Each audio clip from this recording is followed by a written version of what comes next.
Hey everyone, welcome back to another episode of Untangled Vines, redefining the rules of work. Today we have a special guest, Zoya from Orgo, co-founder and CEO, and we're going to have a conversation. We're both very organized, but we chose to wing this, and so just be ready. But it's going to be very, very valuable. Zoya, thanks so much for being a part of the community. Thanks for having me, Zach. Z squared. We got this. That's right. That's right. Okay, so I want to start. We're both startups, so maybe people don't know who we are. Tell us a little bit about Orgo Yeah, and a absolutely. little bit about yourself. Sorry. Orgo is organization on the go, derivative of that. We've been around since incorporating formally in April of last year, formally in market in both app stores as of April of this year. We're 100% bootstrap, which is a lot of fun. We've got zero marketing budget, which we also love. And so now we're raising pre-seed, hoping to accelerate the growth that we've started and start to deliver on the vision that we have. So we are in the business of helping busy families, we like to call them active families, bridge the logistical gap that exists, especially within youth sports. I've got 3 athletes myself, ages 13, 9, and 6, all girls. We do all of the things. We swim year round, club soccer, club lacrosse, 3 sports each per season, per kid. And so logistics at scale for us is definitely, kind of the pace of life that we live. And so we'll get into a little bit of my corporate background in a bit as well, but that's kind of the genesis story. And it's definitely one that stems from pain to purpose, for sure. Yeah, and I was that same type of person because I played football, basketball, indoor track one year, and then also baseball year round. So I'm sure my family would have loved Orgo. But yeah, walk us through the journey of where you came from and what got you into choosing the startup life.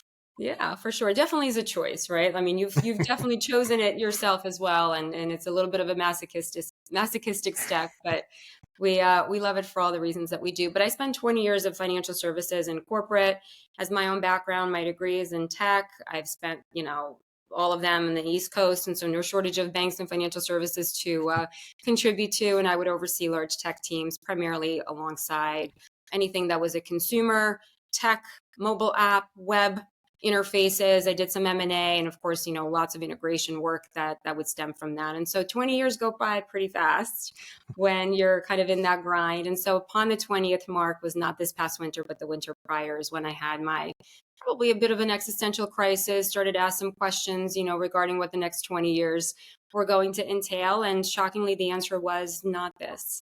I felt that, it was a wonderful run, a phenomenal skill set that has been gained through the years. And I think I've started to become very entrepreneurially curious in ways that I previously had not been, primarily due to risk factors, various stages within our family and personal professional lives. And so it was just the right time and more importantly, the right problem, which kind of bridges the gap between what I just described that was happening within my personal life relative to the speed of life and the logistics and everything that we were, contending with day in and day out. And as a technologist, I figured that, we've got the chops and the skills to be able to assemble a team and kind of go out there and start to build some stuff of our own.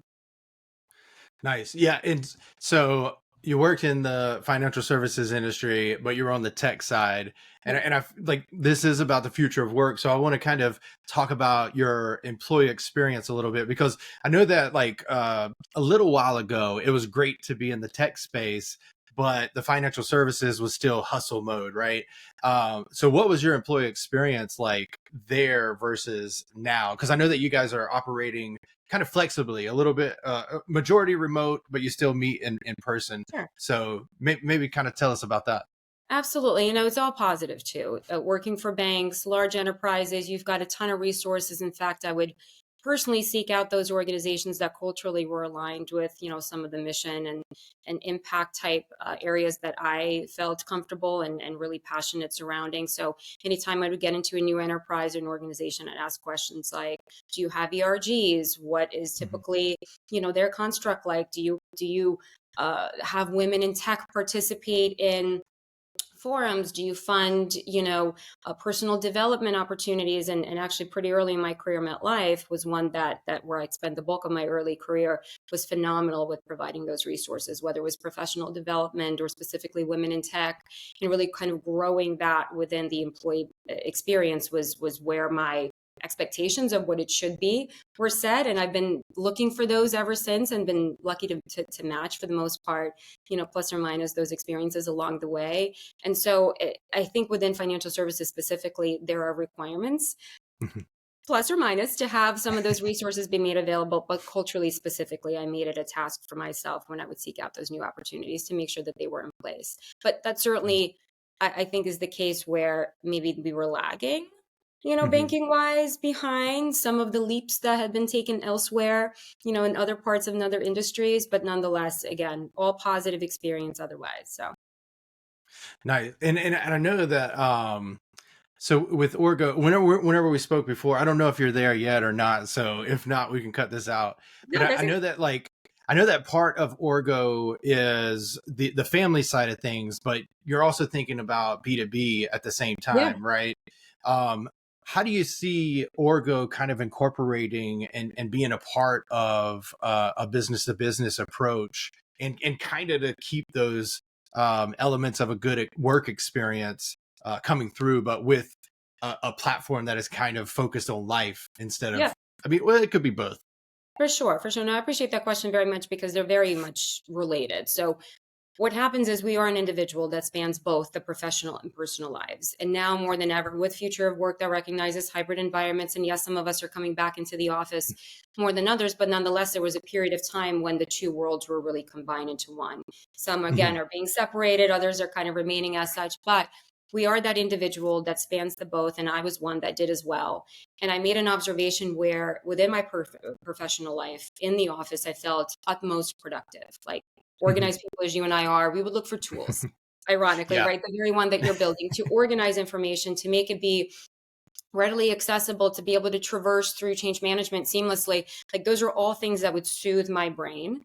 And I found that through the enterprise tooling, and of course the B2B market that broadly Mhm. exists to service those problems, there was never a question of what does my day entail? What do I have to Yeah. do today? It's really the execution mode that I would be in to get in, work through those calls, make those decisions, whatever the day is. That kind of was like the blueprint. By direct contrast, in my personal life, more and more over time, especially as the kids got older and got involved with more sports and Hmm. activities, that was the complete opposite. I had lacking tools, disparate Hmm. pieces of information that are coming at me every day and still do. The reconciliation of, call it, data that's coming in as the individual that I am, in needing of centralizing it, reconciling it, figuring out where the conflicts lie, disseminating that information, right? Hmm. Like, all of that was a manual task that would sit across a multitude of standard tools. It's got your calendars, your Yeah. maps, your communications that's sitting within text threads and WhatsApp groups, and emails and all those things. And it just was like louder and louder and louder and administratively heavier.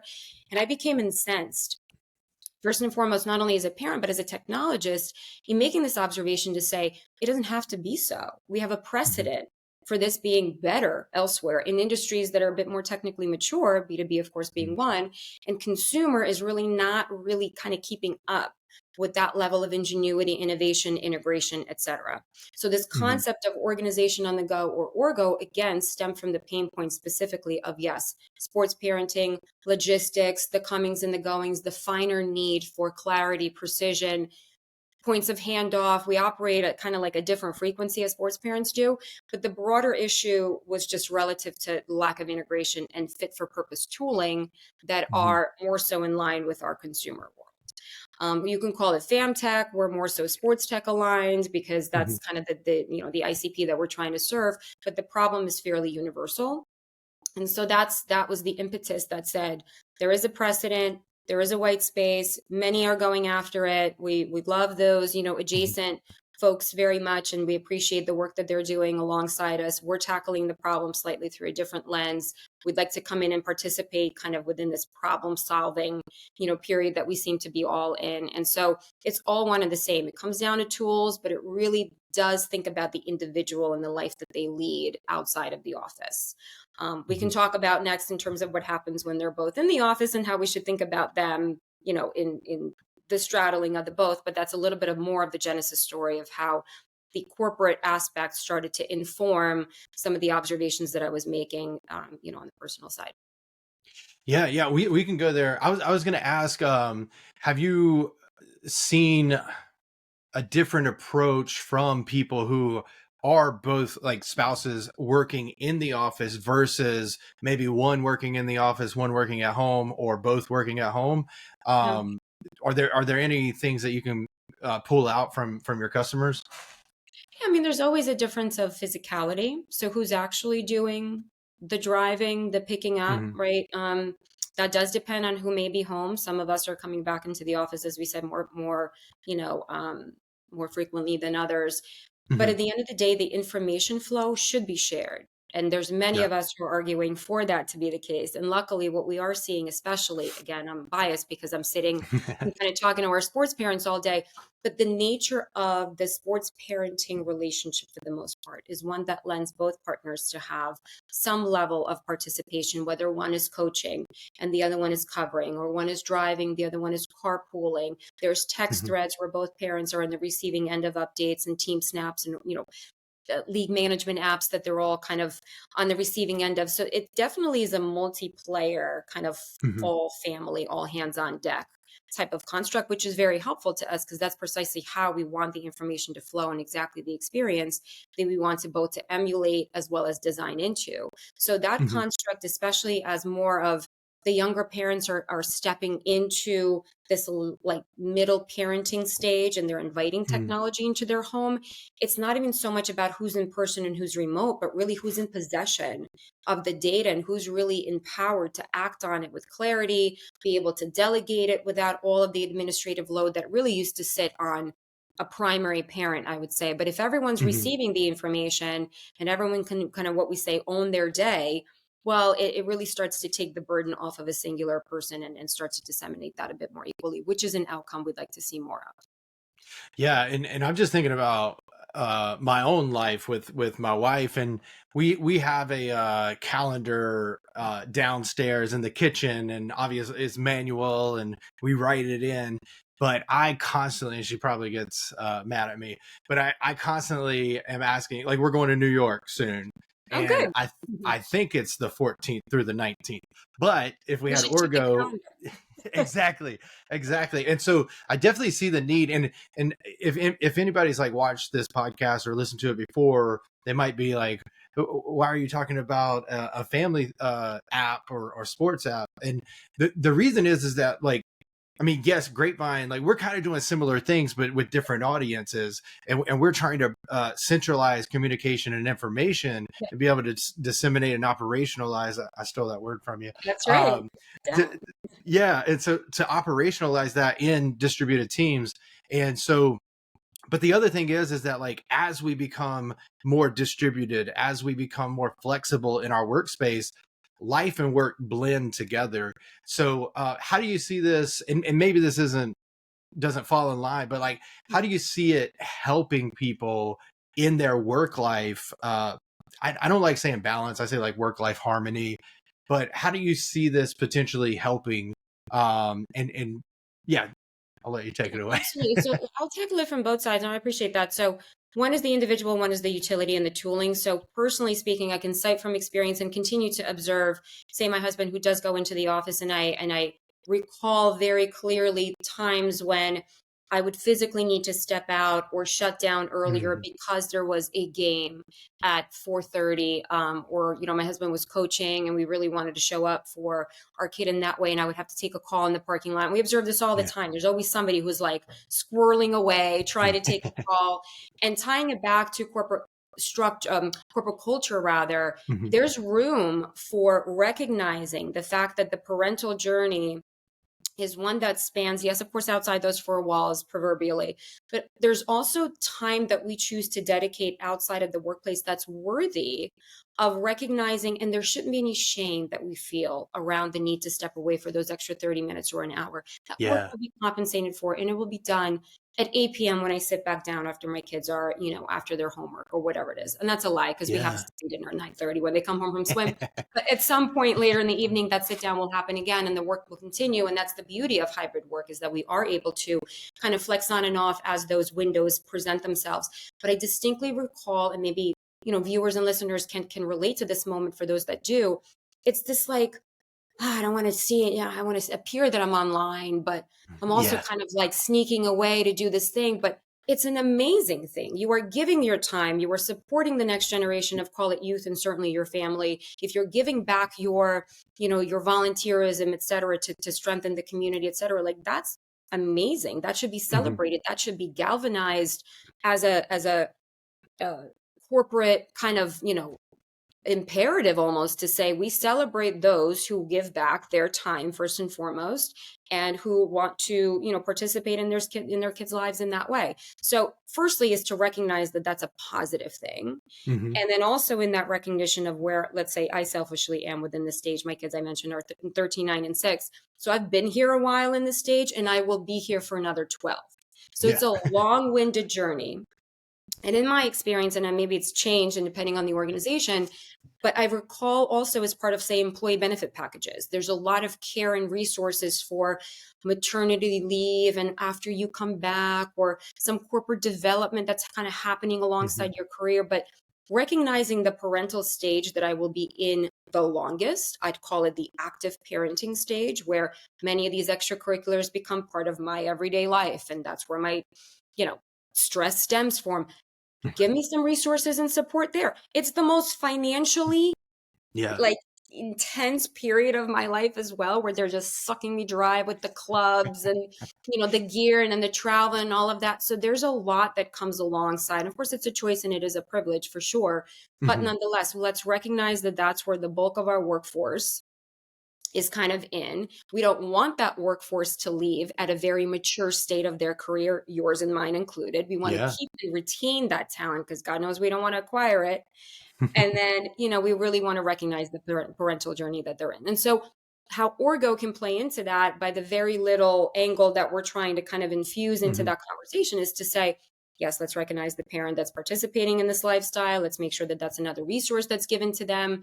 Let's maybe fund this startup in some meaningful way that becomes a corporate partner. And, there's Yeah. nonprofits and things that we're trying to partner with downstream to make sure that part of our revenue model starts to get, give back in a mission aligned way that we certainly believe in. And there's CRA requirements that can be fulfilled. There's HSA, benefits that Hmm. can also align to that. So there's many different ways to kind of package that upstream into the B2B world, if you will. And that's something that we'll start to put some muscle toward.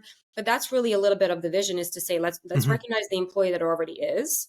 Let's Hmm. retain them for who they are and celebrate the phase that, of life that they'll be for a while within.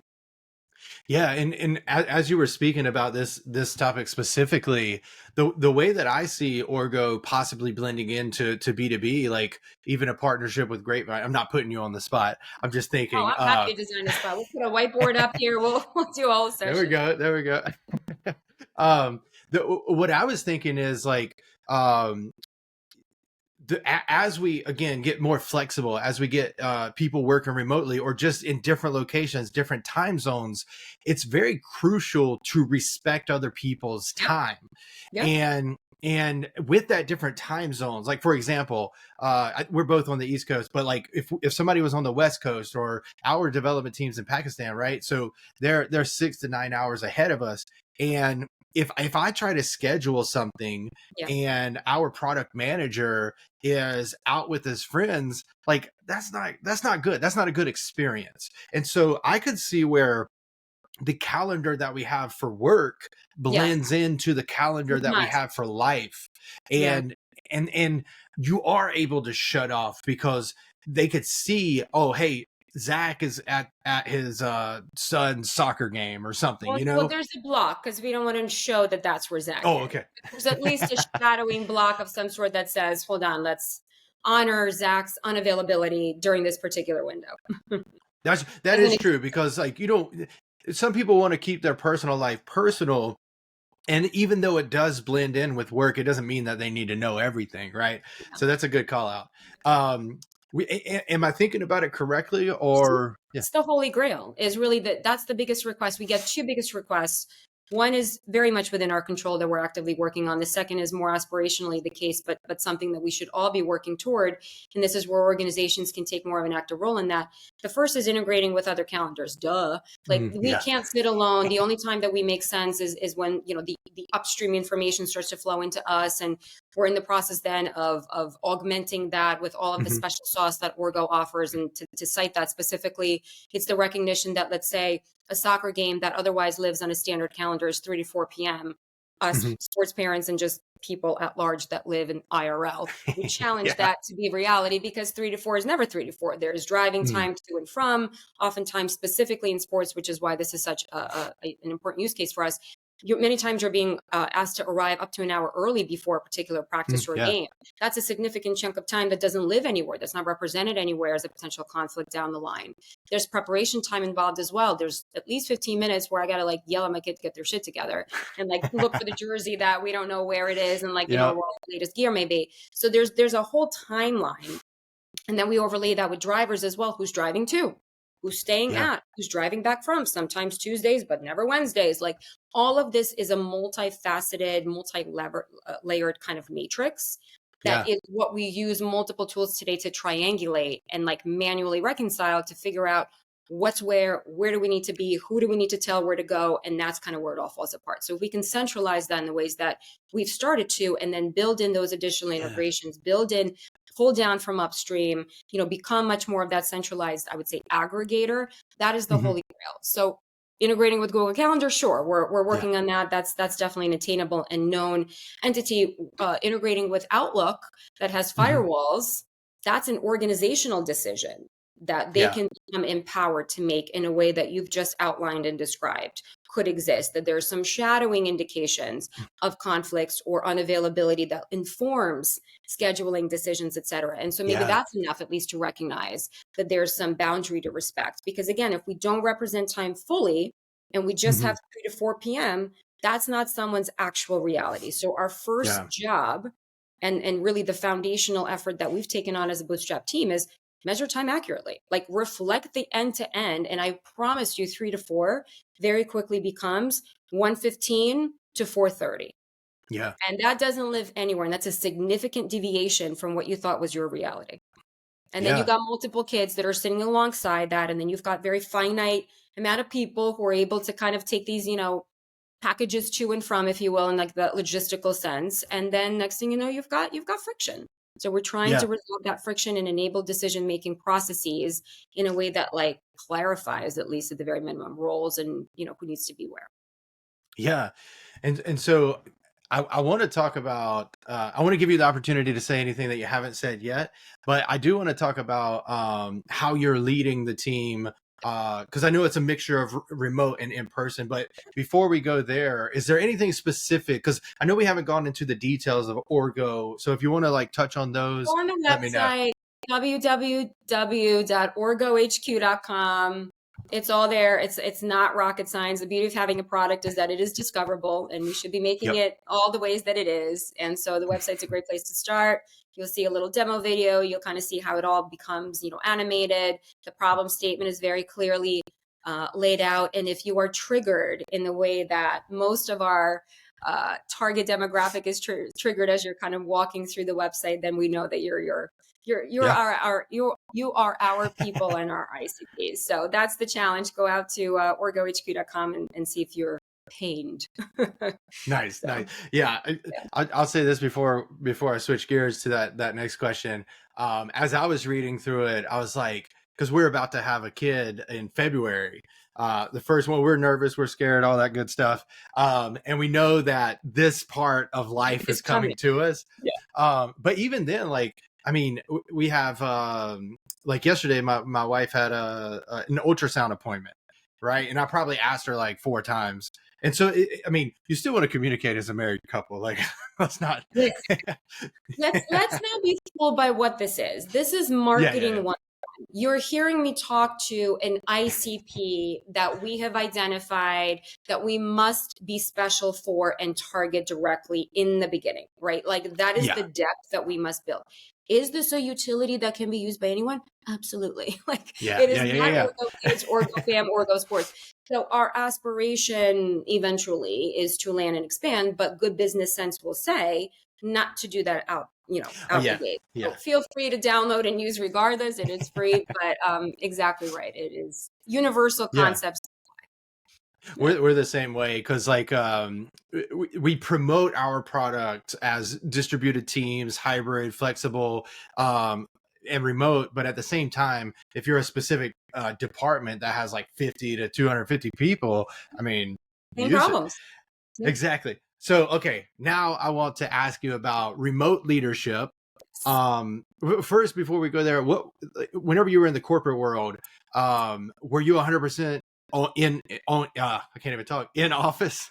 Yeah, and that's a great question. Actually, I'm a bit of an exception to that rule. So even prior to COVID, because I was in IT my Hmm. entire career, we have been remote as a people for a Oh, long time, or nice. at least had the option to be remote. Like I remember my first job, I was still in college. I can't say interning because MetLife didn't have like a formal internship program. I Yeah. was a consultant and I was doing QA work for them. So it's like time and a half. So I would wake up at like 3 in the morning and test a build, partnering with offshore. And so I had my laptop. And so like that VPN capability had existed back in, early 2000s when we were doing it, if not even prior. So Hmm. that's always been part of the vernacular is this remote nature. Yes, mostly in the office, of course, but there were exceptions where you were still mobile and very much operational if you had to be home for, exceptions. Then I Hmm. lived in New York and my office was back in Jersey. And I decided to do the reverse commute. I said, I don't want to live where I work and work where I live.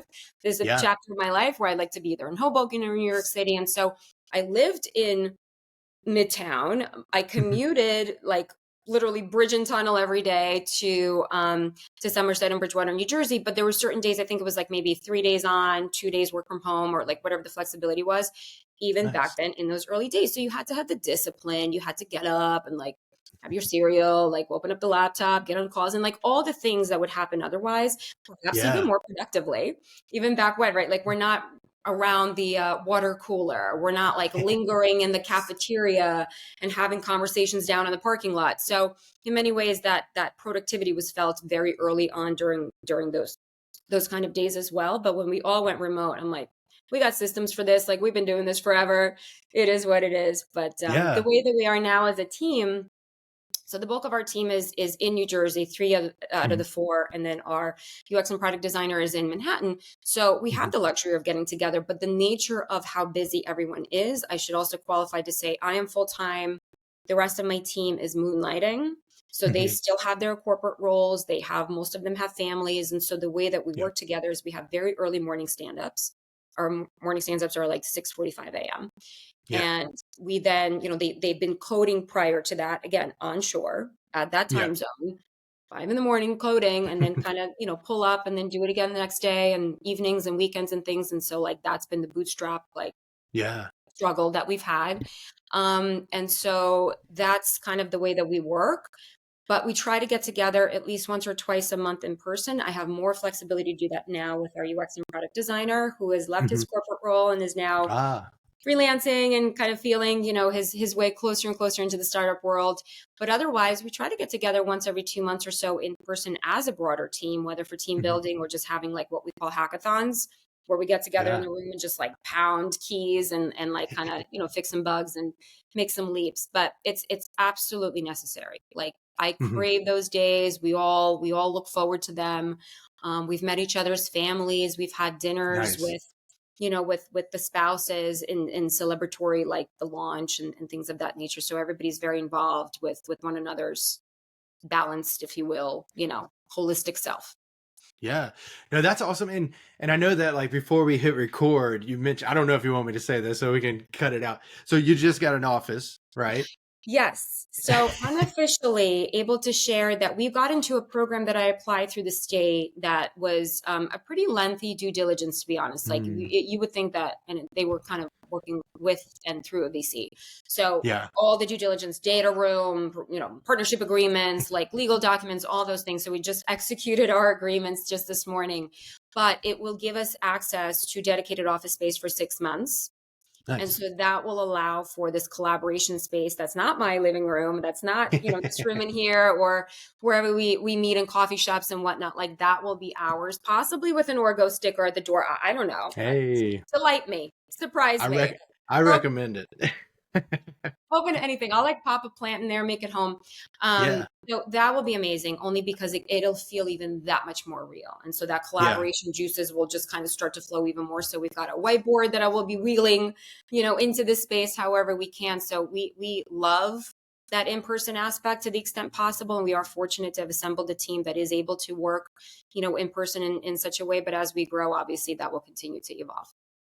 Yeah, and the reason that I wanted to bring that up is kind of like what I was saying off recording mode was I bet a lot of people think that we don't like the office or that we don't like people to get in person, but actually we understand that flexibility is the best way to go forward because it encapsulates everybody's different styles, Right. right? And like you said, there is something different about being in person. You just don't have to be in Absolutely. person all the time, Yeah. right? So that's kind of what I wanted to bring that up. Yeah. No, I Whenever, agree. It's like planful hybrid. Like there's a yeah, place and a time and a time and a place. Like if people walk in, and this has been, such a, I guess, double-edged sword with calling everybody back into the office because primarily we are a distributed workforce, not obviously our mhm, small startup, but let's say larger enterprises. And so they continue to sit yeah, on calls all day. So at one point you recognize like, dude, I'm on calls off on here, doesn't matter where I am. And now I'm losing my productivity by way of my commute. I'm sitting on the bus or I'm driving in or yeah, I'm on the train. And then you start to get resentful again. And then here yeah, we all are starting to question the balance of it all. And so we kind of get back into that loop. But if it's planful to say, wow, Tuesdays and Thursdays is collaboration days, 0 meetings, all in person. We're doing sessions, we're doing whiteboards, we're making decisions, we're team building, we're bringing in professional development. Like that's planful and intentional. Nobody would argue with that.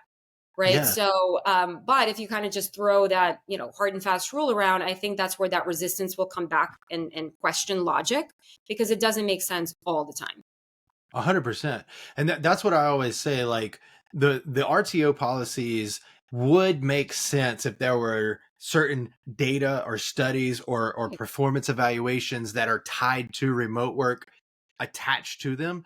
But typically we don't see that. And like you keep saying, typically whenever people work from home, they are more productive because I mean, every place that you go to, you will have distractions, but you have less distract. I remember so whenever I started my career and up until 2020, like most of us, I was working in the office and I actually loved it. And it was one of the things that I enjoyed. I was able to speak to colleagues. I was able to train them, coach them in real time. But at the same time, the thing that I love about remote work, and I want to get your thoughts on this, is remote work.